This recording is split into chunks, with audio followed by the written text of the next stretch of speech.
Новая старая коллекция 2021. На модели новогоднее платье, предоставленное свопом. Новый год. Праздник, в который хочется быть, но очень красивым.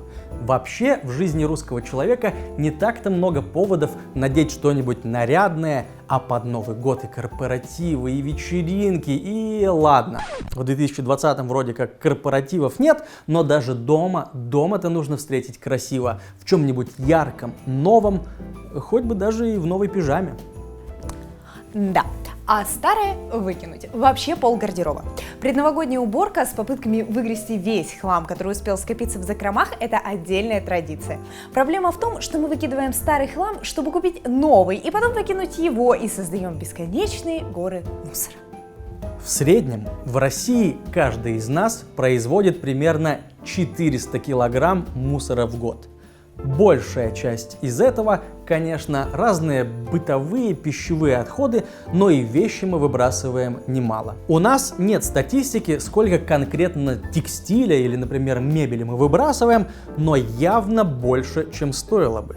А очень многие вещи могли бы еще много и много лет прослужить нам с вами. Тут нужно выдерживать четкую грань.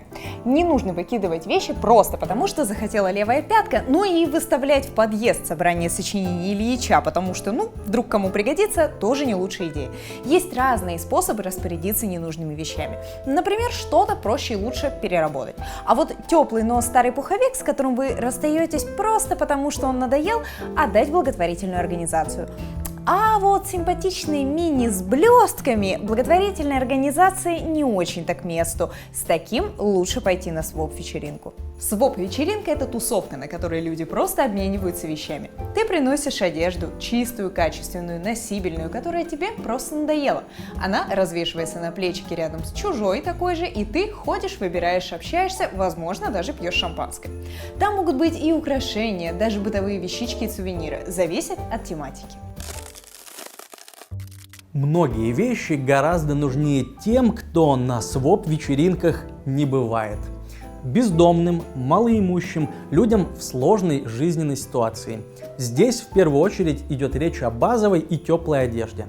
Пожалуй, людям, у которых сгорел дом, не так уж нужен классный купальник, как удобный и качественный свитер.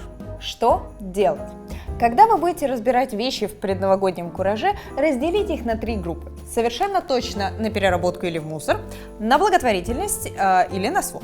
Поищите классные своп-вечеринки в своем городе, а если их нет, просто организуйте свою с друзьями и знакомыми. Создаете чат в Телеграме, зазываете всех подряд туда и вперед! И не только на Новый год. В принципе, помните о том, что многим вещам жить положено сильно дольше, чем вы хотите их использовать. Продавайте, обменивайте, дарите и жертвуйте на пользу людям и экологии. С наступающим Новым годом! Ура!